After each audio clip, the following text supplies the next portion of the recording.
ഞാൻ ഇവിടെ ഉണ്ടെന്ന് അറിയാനാണോ ACP വൃന്ദയെ വിളിക്കുന്നത്? ഞങ്ങള് സംസാരിക്കുന്നത് ഉറങ്ങാതിരുന്ന കേക്കായിരുന്നല്ലേ? അല്ല, ACPക്ക് ഞാൻ ഇവിടെ ഉണ്ടോന്ന് സംശയമുണ്ട്. അല്ലെങ്കിൽ അയാൾ എന്തിനാ വൃന്ദയെ വിളിക്കുന്നത്? ACP വൃന്ദയെ വിളിച്ചതിന്റെ പിന്നിൽ ആരാവാന്ന് എനിക്ക് തോന്നുന്നില്ല. പിന്നെ നിനക്ക് എന്താ തോന്നിയത്? ACPയുടെ മനസ്സിലൂടെ എന്തോ ഒരു സംഗതി ഓടുന്നുണ്ട്. എന്ത് സംഗതി? ആ, അത് ചിലപ്പോ കല്യാണക്കാരിയാവാം, അല്ലെങ്കിൽ പ്രേമമാവാം.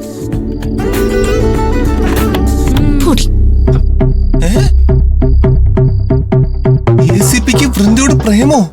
അപ്പോ വൃന്ദയ്ക്ക് ACPയോട് പ്രേമമുണ്ടോ? ആരോ? ശരിയാണോ?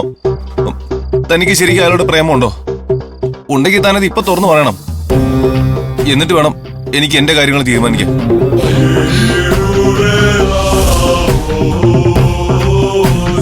വൃന്ദ, താൻ തുറന്നു പറയേ, തനിക്ക് ACPയോട് പ്രേമമുണ്ടോ? എനിക്ക് അങ്ങനെയൊന്നുമില്ല. ഇനിയിപ്പോ അയാൾക്ക് എന്നോടുണ്ടോന്ന് എനിക്ക് അറിയയില്ല. എനിക്ക് അങ്ങോട്ട് പ്രേമൊന്നുമില്ല. ഞാൻ അതിനെപ്പറ്റി ചിന്തിച്ചിട്ട് പോലുമില്ല. ഇപ്പോഴെനിക്ക് സമാധാനായത്. അതെന്താ നിനക്ക് പെട്ടെന്നൊരു സമാധാനം? അത് ആശ്വാസമായെന്നാ ഞാൻ ഉദ്ദേശിച്ചത്. വൃന്ദയ്ക്ക് ACPയോട് പ്രേമം ഉണ്ടോ ഇല്ലയോ എന്ന് അറിഞ്ഞിട്ട് വേണം നിനക്ക് നിന്റെ കാര്യം തീരുമാനിക്കാനെന്നല്ലേ നീ പറഞ്ഞത്? അതെന്താ നീ അങ്ങനെ പറഞ്ഞേ? സത്യം പറയടാ, നിനക്ക് വൃന്ദയോട് പ്രേമമുണ്ടോ? ഷൈനി, അല്ല, ഇവന്റെ ഉദ്ദേശം എന്താന്ന് അറിയണമല്ലോ. അതെ, അറിയണം.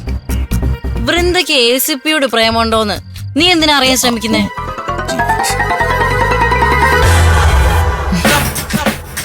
നീ എന്തിനാ ഇവരോട് ആവശ്യമില്ലാത്ത കാര്യങ്ങളൊക്കെ ചോദിക്കുന്നേ? അത് വിട്ടുകളാ.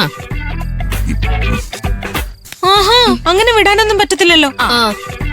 ഇവൻ എന്തിനാ നിന്റെ കാര്യത്തിൽ ടെൻഷൻ ആവുന്നേ? പറയടാ, സത്യം പറ, നിനക്ക് ഇവളോട് പ്രേമമില്ലേ? എനിക്കാരോടൊരു പ്രേമോ ഒരു മണ്ണാങ്കട്ടയില്ല.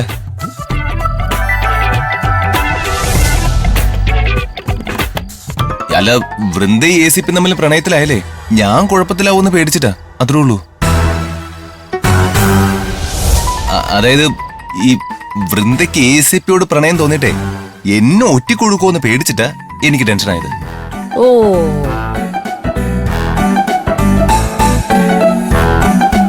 ഇനി വൃന്ദയ്ക്ക് അയാളോട് പ്രേമം ഉണ്ടെങ്കിൽ ഒരു നിമിഷം പോലും ഞാൻ ഇവിടെ നിൽക്കില്ല. അക്കാര്യത്തിലൊരു തീരുമാനം എടുക്കുന്നതിനെ കുറിച്ചാ ഞാൻ പറഞ്ഞത്.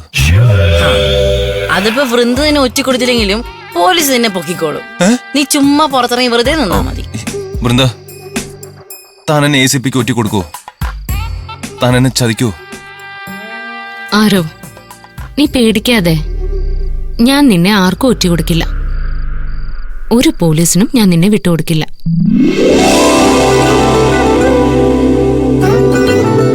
വൃന്ദേ, ഇവനെ നീ ആർക്കും വിട്ടുകൊടുക്കില്ല എന്നല്ല പറയേണ്ടത്, നമ്മള് വിട്ടുകൊടുക്കില്ല എന്ന് പറയും.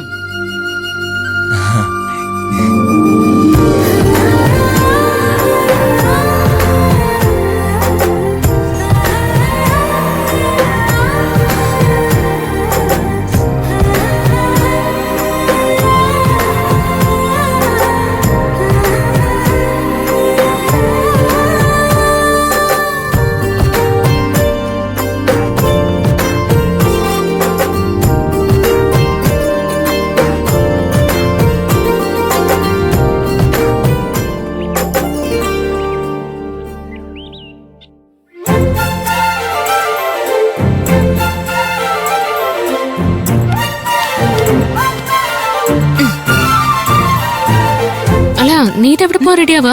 ബോക്സിംഗ് അക്കാഡമിയിലേക്ക് പോവാ. അവിടെ പോയിട്ട് ഇന്ന് മുതൽ പ്രാക്ടീസ് തുടങ്ങണം. കുറച്ചു ദിവസത്തേക്ക് 1 മണിക്കൂർ അവിടെയാണ് പ്രാക്ടീസ്.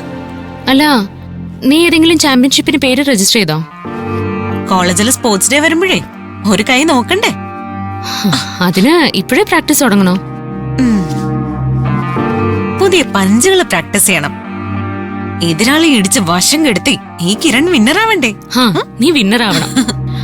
ഇനിയിപ്പോ നിന്നെ എതിരാളി തോൽപ്പിക്കാൻ ശ്രമിച്ചാ ഞങ്ങൾ എല്ലാവരും കൂടി കേറി ഇടിച്ച് നിന്നെ വിന്നറാക്കും. എന്നിട്ട് വേണം ഞാൻ ചാമ്പ്യൻഷിപ്പിൽ നിന്ന് പുറത്താവാൻ. നീ ആ സ്കൂട്ടറിന്റെ താക്കോലിങ് എടുത്ത്. സ്കൂട്ടർ എന്തിനാ? ബോക്സിംഗ് അക്കാഡമിയിലേക്കുള്ള റോഡേ ഇത്തിരി പ്രശ്നമാ.